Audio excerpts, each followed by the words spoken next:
The list of benefits of Noni almost appears endless. Dr. Solomon, you've certainly presented us with an impressive body of research today, and we appreciate you taking your time to share your findings.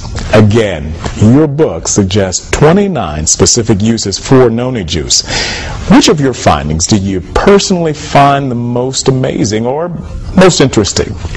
I've truthfully found them all amazing. I couldn't believe one after another it helped. And you go back to how can it help? Well, if you put it all together, 7,879 people who took Noni, 2 ounces a day, 80% of them said it improved their well-being. They weren't looking for it. They just said it improved my well-being. And I'd say you have to take Tahitian Noni Juice for at least 6 months till you give up on it, if you're going to give up on it. And if you take it for 6 months, you probably won't give up on it because you'll probably get a good effect. And I think that the adaptogens tie it all together, and I think zeranine is probably the most important of the adaptogens. Dr. Solomon, I think all of us could give a hurrah on that. For disclosure purposes, I understand that you are not now, nor ever have been, a Noni distributor, an employee of Tahitian Noni International, had any ownership in Tahitian Noni International, or profited from the sales of Tahitian Noni Juice. You are a third-party researcher, author, consultant, and lecturer to different international corporations, and as well you do pro bono work for NGOs of the United Nations. Dr. Solomon, do you have anything you want to add to this? Yes. I'd wonder, why do I do it then? If I don't profit from it, why would you do it? Right. You know why? I believe in Tahitian Noni Juice. That's really it in a nutshell. Dr. Solomon, if you found a better Noni product than Tahitian Noni Juice, would you tell the world about it? Absolutely. But I haven't, because how can you improve on God's gift to man? So in conclusion, can you briefly summarize your findings and tell us where you might place Noni Juice among all the health and wellness products available to the consumer today? Well, I personally traveled around the world, and my data represents information received from 1,235 health professionals who represent over 25,000 Tahitian Noni Juice drinkers. They came from over 80 countries, and 78% of the people said that Tahitian Noni Juice helped in some way, and 69% said they would not give it up. And I must add that I use it, my family uses it, we're going to continue to use it because it helps. Dr. Solomon, this has truly been enlightening and refreshing, and I want to say thank you. Thank you. You're welcome.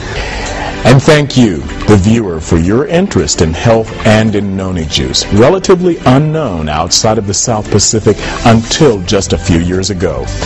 It's said that today, someone buys a bottle of Noni Juice every 2 seconds. And with results like those Dr. Solomon has detailed today, it's easy to see why. Noni Juice is one of the most significant developments in the health and wellness industry for the 21st century, for problems ranging from arthritis to diabetes to strokes and ulcers. It's ugly, it stinks, and to be honest with you, it doesn't taste that great. But to millions of satisfied consumers across the globe, there's nothing sweeter and more beautiful than a return to health they attribute to the amazing properties of Noni Juice. I have a surprise for you. In the last 2 seconds, I purchased a bottle of Noni, and I'm going to share it with you. Okay. Thank you.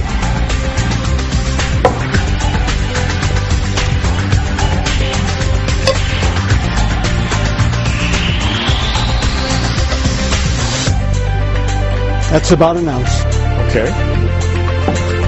To our good health, happiness, and to all mankind. Hear, hear.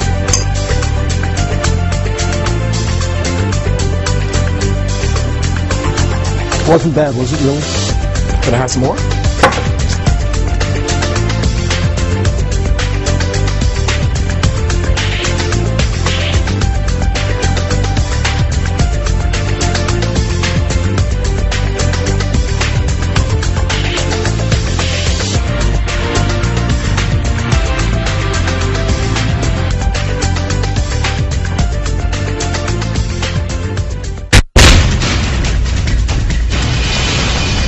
Plotting the future of your health care. You can't see it, but it's happening behind closed doors. And not only is the future of the industry at stake, but so is the drug industry. And as you can imagine, they are going to great lengths to try to woo lawmakers to see their side of the argument.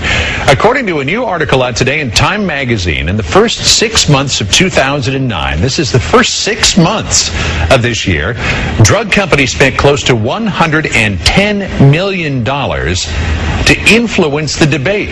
Karen Tumulty is a senior writer for Time magazine. She joins us now. Karen, just how much cash is floating around out there on behalf strictly of the pharmaceutical industry, trying to influence what's going on behind closed doors on Capitol Hill?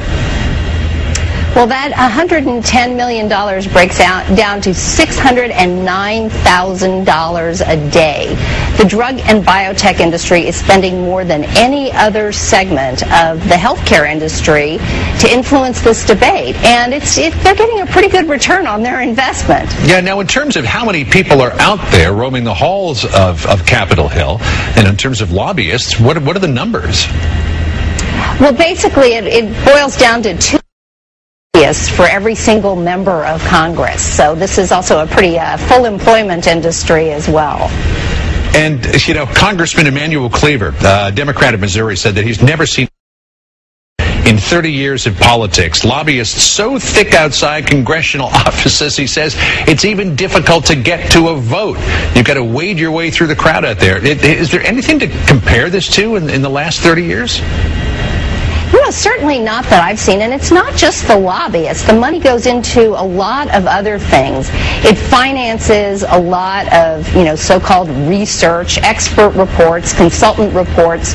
A lot of do-good organizations are springing up with, names that sound like, quite beneficial organizations. But you look at them, and it turns out the whole things are being run by drug company money. Now, prescription drugs haven't been a huge conversation in the overall debate over health care reform. Most of it has been leveled at the public option, whether or not abortions are covered, the so-called death panel debate. How much money is in this for the drug companies?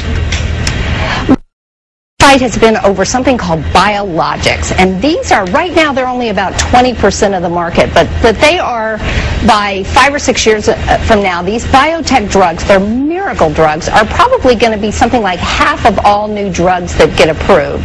And the big fight right now is whether there will ever be something like a generic equivalent for these drugs that can cost $20, $40, even $200,000 a year to administer. And, the Federal Trade Commission basically says they should get no protection at all beyond their patents. But both the House and the Senate key committees have voted to give them 12 years of protection beyond their patents. And this is something that is going to, make hundreds of billions of dollars a year for the industry. But that money is going to be coming out of the pockets of insurance companies and the patients who need these drugs. So the principle that they're working on now is spend $1 today to try to save 10 years down the road? That's right, but there's a real, there's a balancing act here, because you do want to have the financial incentives in place that encourage these companies to keep coming out with these blockbuster drugs.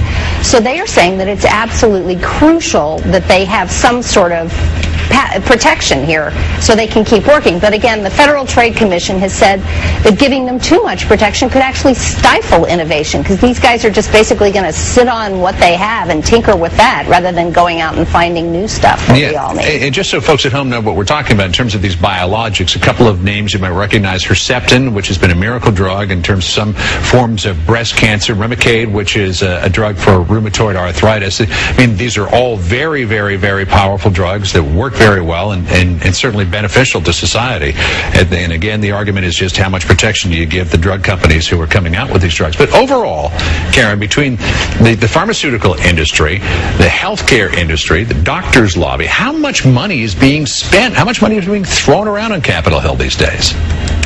It's well into the hundreds of millions of dollars, and a lot of it is very difficult to trace because it is going not only into the campaign coffers of elected officials and the salaries of lobbyists, but also into organizations that are essentially front groups for these interests and for, scientific sounding consultant reports. So with all that money floating around in Washington, who really has the influence here? The lobbyists or the voters? That is a very good question, and right now on some of these key questions, you've got to say that the lobbyists are getting pretty much everything they're asking for. And considering how important it is to bring down healthcare costs in the long run, I think the rest of us are the losers. Karen Tumley from Time Magazine. It's always great to talk to you. Thanks for coming in this morning. Thanks a lot.